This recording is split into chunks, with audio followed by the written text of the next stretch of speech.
Let's talk about a good witch or a bad witch. I am Glinda, the good witch of the north. To understand Glinda, the good witch, we must understand that she represents the corona borealis. She is wearing a crown. The corona means crown, and she's holding the blazing star as a scepter. She comes down in a pink bubble because the corona borealis is a pink bubble surrounded by an emerald color. The corona borealis also looks like a rainbow. It is connected to the 7 stars and the blazing star and the crown. It is an energy outside of ourselves that awakens within our heart. It is almost like a DNA upgrade when it comes into our lives. It is a frequency which moves us. It is an energetic download which speaks to us. The corona borealis is also known as the labyrinth. It is connected to the spiral. And this spiral is known as the golden ratio to the golden age of Aquarius. When Dorothy began to walk this spiral, she began to grow her soul. Her soul was small, like a munchkin, but she grew it and was able to walk the spiral to other timelines and other awakenings in order to grow and heal. This golden ratio or spiral is within you. It is also known as the 4 spirals of the galaxy. There are secrets about timeline shifting when we study these things. The further Dorothy walked, the closer she became to God. And I am the Wicked Witch of the West. To understand the bad witch, we need to understand that she is connected to the Draco star system, the serpent in the stars. She has reptilian energy, draconian energy. Think of Draco Malfoy. Draco Malfoy is connected to Gemini, and Gemini is about a twin flame connecting with our double self, birthing our double self, and feeling the pressure to grow. It's aggravating, it's annoying, and it makes us want to break out of a prison. The dark energy pushes us to become good or bad, light or dark, ignorant or knowledgeable, asleep or awake. So the Slytherin is called Slytherin because it's connected to the snake, which is the Draco star system. And the Slytherins are there to push the Harry Potters to get over their pain. Malfoy would say to Harry Potter, "Lose your mom and dad, did you, Harry?" And would push Harry in a very negative way to his positive end. Darkness pushes light into light. And so it was the Wicked Witch who pushed Dorothy closer to God. But some people get stuck in ignorance, the scarecrow, narcissism, the Tin Man, or shame and blame, the lion. Shame, ignorance, and narcissism spells sin. The god of the moon was named Sin. To be born in sin is to be born in the moon energy. This is connected to the mind and the matrix. This is an ego. This is self-importance, ego, mind. And in alchemy, it is important that we shift from the moon to the sun. This means that we go through a polar shift. The sun flips every 11 years. And so we go through a shift at a precipice in our lives where we actually flip.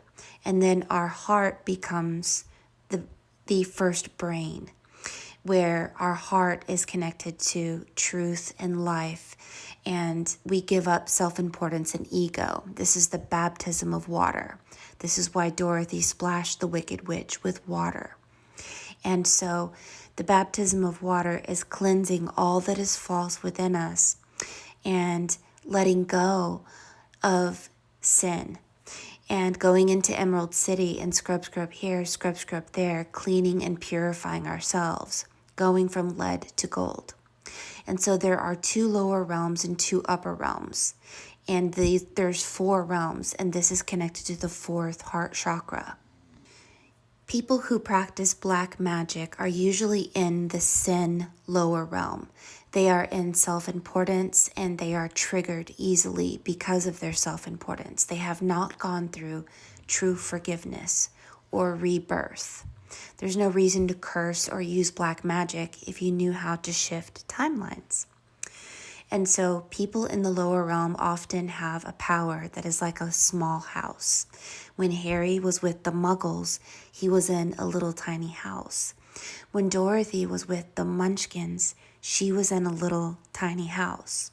When we grow our soul, we grow our house. And to become powerful, we can't do it alone.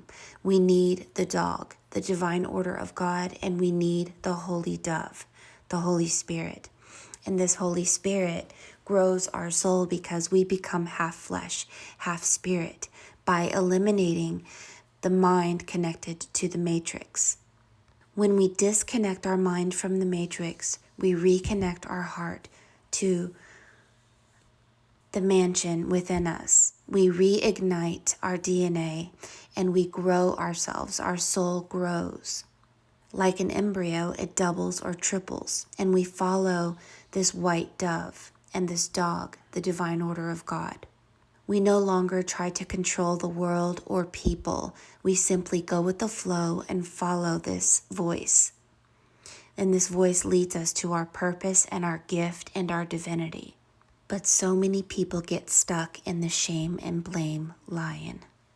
Out of ignorance, they do not understand that they can actually timeline shift through forgiveness. And forgiveness is not a kind act.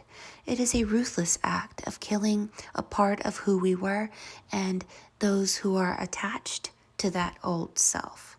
It's basically about letting go of someone and by extension, the negative energies attached to them. We don't fight flesh and blood. We fight principalities and powers. And some people are dominated by archons, reptilians, who want to put us under mind control and use black magic to keep us in the lower 2 realms. Yes, black magic works in the lower 2 realms, but once we bounce to the 2 higher realms, there's nothing that can harm us. Greater is spirit within us than we are in the world. And if God is for us, then who can be against us?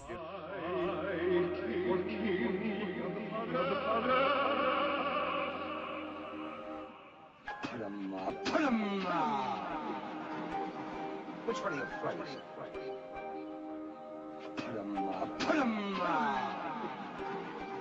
Which one are you afraid of?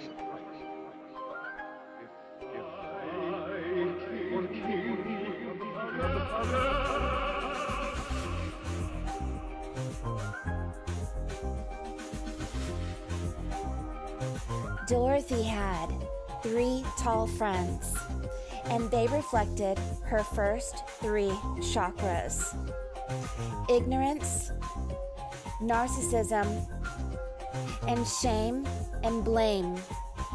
The lion.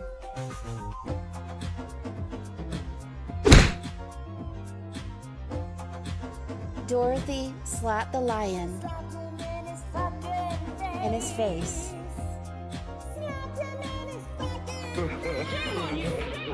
What did you do that for? I didn't buy them. You tried to, but it's bad enough picking on a straw man, but when you go around picking on quality dogs. Well, you didn't have to go and hit me, did you? Is my nose bleeding? We must slap our shame and blame in the face to make it to our 4th green chakra, Emerald City. Lions and tigers and bears. Oh my.